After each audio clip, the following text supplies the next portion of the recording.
10, 9, 8, 7, 6, 5, 4, 3, 2, 1, 0. Hello and welcome to our YouTube channel. It's me, your one and only friend around the world, Sweet Caroline. Let us be thankful and enjoy the rest of the day.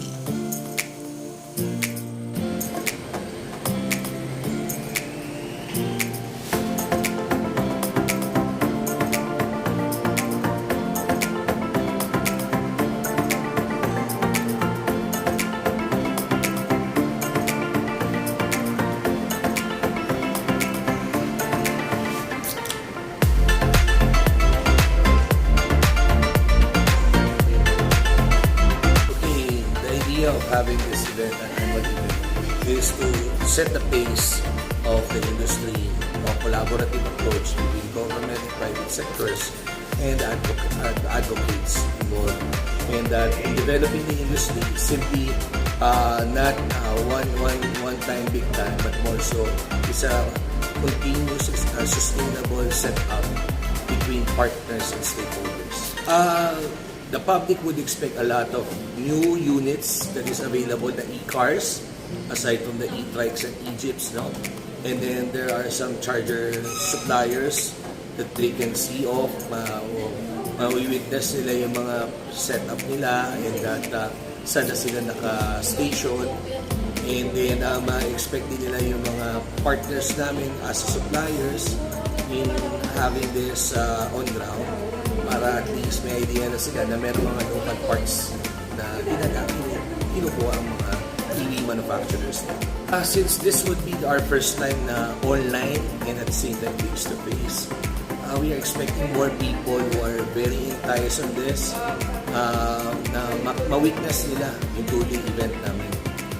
On this conference meeting, we would like to showcase, aside from the law that we have dreamed of na nandiyan na in place, kailangan natin na i-set up yung iba pang process para ma-integrate natin sa industry.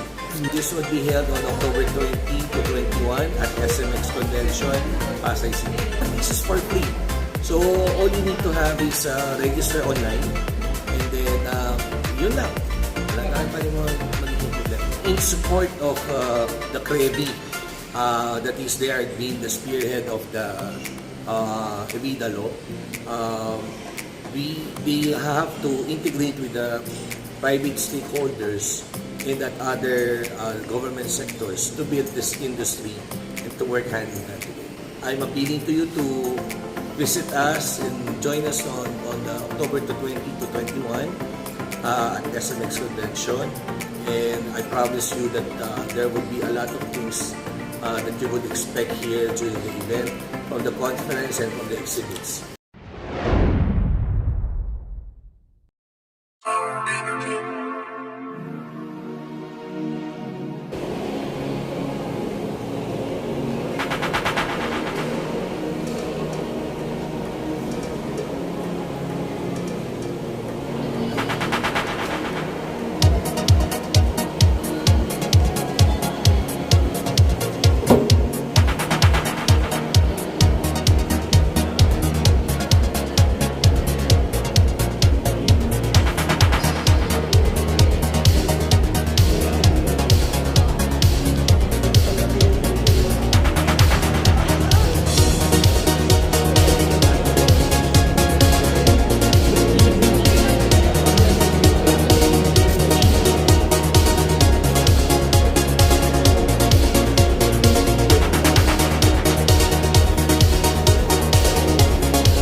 Good morning, friends, colleagues, and stakeholders.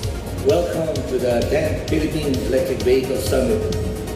We at the Electric Vehicle Association of the Philippines are happy to finally be back here at home at SMX Convention Center Manila. It's been 2 years. Our annual event went viral 2020 and 2021 due to pandemic. And we are lucky that despite of still ongoing pandemic restrictions, our more relaxed today, so still remind everyone to take precautions in a physical setting. That means we advise to still wear your face mask wherever needed and observe physical distancing para walang hassle. 10 years has passed and we've only just begun. Imagine, we started in the basketball gym of Meralco grounds. Now we are at the 2 halls of SMX. Papunta pa lang tayo sa exciting part. Today's conference is a celebration not just for the milestone of the 10th of the Philippine Electric Vehicle Summit, and we are still high in victory over the recent enactment of the Public Act number 11697 or Electric Vehicle Industry Development Act. From now on, our industry will be thinking more about the EVIDA law. In the past couple of years, EVAP through our annual summit has been actively pushing for a legislation that will truly accelerate the e-vehicle adoption in the Philippines. Natatandaan niyo pa ba? Last year, on our second virtual edition, our team was accelerating the switch of electric mobility in the Philippines. Kahit pandemic at virtual ang conference, we still push for the passing of the landmark legislation that will formalize the switch to electric vehicles in the country. With the help of our legislators like former Congressman Arroyo, who is with us right now. Thank you for giving us backup on this. Now, as we turn on to our next normal, we are celebrating the EVIDA law. However, the journey does not stop here. In fact, we will be switching to a higher gear. In the past, EVAP has always been reiterated the fact that compared to most of our ASEAN members, Philippines was slow in transforming local transport of electric mobility. May pag-asa pa para bumawi. We are optimistic that our government, headed by our beloved President Ferdinand Marcos, will keep the focus. In this journey, our government is our vehicle's driver, like Department of Energy, spearheaded by Director Patrick Aquino, who helped us out in the ready. Can you give us a big hand for Director Patrick Aquino? Whose passion on the advocacy of promoting e-vehicles are there. In this journey, our government is vehicle's driver and we are at the side passenger seat, providing directions when needed. I am confident that moving forward, we will observe a steady acceleration towards electromobility. Unity, solidarity will push our relatively young industry to achieve our goals. We hope we could further convince players in the public and private sectors to help in this important ride. Mas malakas pagsama-sama. Mas matatagumpay pag nagkakaisa. Hence, 10th Summit team goes united in driving e-mobility in support of EVIDA.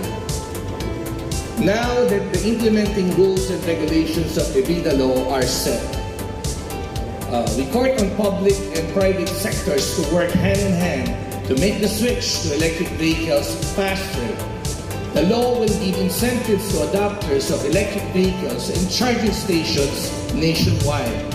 The mandate states that electric vehicles should account for at least 5% of government and corporate fleets, dedicated parking slots for electric vehicles, and charging stations in parking slots and gasoline stations. Cities and municipalities must have green routes or routes where electric vehicles are prioritized. Lastly, there should be incentives for local manufacturers of electric vehicles charging station importers, and EV utilization organizations. To simplify, organizations and consumers who will decide to switch to electric vehicles will enjoy many perks. EVIDA law aims to convince more groups and people to turn to electromobility that will start a good drive. Of course, it will be better by law. Hindi siya bawal. We all encourage that. There is no other better time than today. Bakit kanyo? Nag-accelerate din ang fuel prices in world market. Siyempre, affecting us here in the country, ang hindi maganda ang outlook.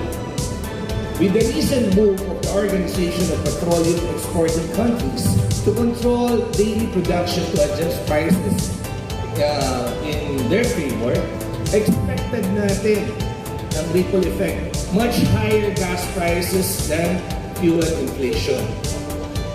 Sinasabayan pa yan ng equally volatile foreign exchange movements. Imagine the Philippines regarding hindi na over-reliant on gasoline to the fuel economy. That is possible. Ito na ang EVIDA law, and this is the start. Electric cars or plug-in hybrid cars can lessen fuel consumptions by up to 80%. Crude supply can dwindle and eventually run out on foreseeable future. But electric energy is here to stay. We hope we could stop being too reliant on fuel in the near future. But no matter how oil producers want to manipulate suppliers on prices, no matter what conflict arises in the Middle East, Europe, or elsewhere, we all could move forward. Our economy could keep running on electric mobility as the key. Another pressing issue that electric vehicles can serve as a solution is the rising concern about the climate change. Carbon emissions from fuel contributors, fuel-burning vehicles are a great contributor to greenhouse gases. Remember how Metro Manila air suddenly cleared up and became fresher during the height of pandemic lockdowns in 2020? That can be achievable kahit walang lockdown if only more of the cars running on the road are electric. The good news is that electric vehicles are here. It is always great to hear when more and more responsible businesses put up EV charging stations. The number of those charging stations starts to rise across Metro, and let's accelerate to that. According to August 2022 data from Vista, over 1,000 electric vehicles were sold overall in the Philippines alone in 2022 so far. That is a great improvement compared to 840 in 2021 and almost 400 in 2020. Despite the pandemic lockdowns at that, we hope that electric vehicles will be much more popular in the coming years. There is no more prospect in the switch to electric vehicles. This will make our local electric vehicle manufacturers shine.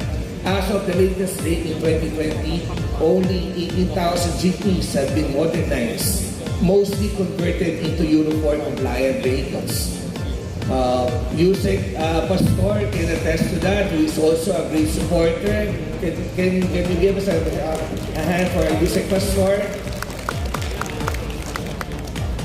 We have a handful of modern transport vehicle makers that are proudly Filipino, and they assemble electric vehicles as well. If this sector grows along with a wider adoption of electric vehicles, that will equate to more jobs created locally. If demand grows along with the production, in due time the prices will democratize.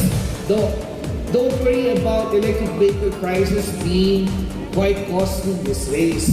Remember the time when most of the new model cell phones were very expensive? Now, even the most high-tech smartphones come with the friendliest prices, making them more affordable, and that is also possible in electric vehicles. We just need to keep on supporting. I'd like to take this opportunity to encourage people to appreciate locally produced e-vehicles, as this would pave way to the survival of local parts suppliers, auto industry, headed by our Chairman Emeritus, Ferdy Raquel Santos. Can you give a big hand to Ferdy Raquel Santos? Our Chairman Mamo here is present. Together with the PPMA members who are relying on our big boys, Nissan, Mitsubishi, and the like, Hyundai is here as well. The opportunities in localization are getting slim as most would do just importing their vehicles rather than maintaining their production here. There is still light at the end of the tunnel, as diversion is the key in seeing the realization that capabilities to produce locally EVs makes more sense. Let's take another leap by resourcing through research and development on localizing batteries and electric motors, so that in that way we can proudly say that the EVs we produce here are totally made in the Philippines. Push na natin yan. The electric vehicle industry is also counting on the academic sector for research support like LaSalle, UP, PUP, Mapua, Ateneo. We urge the best universities that we have in the country to come and join us in making electromobility truly the new normal in the local automotive sector.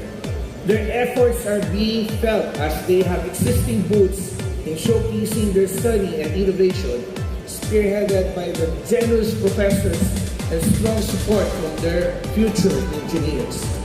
Fresh inputs and research breakthroughs possibly coming from the country's brightest minds are very much welcome.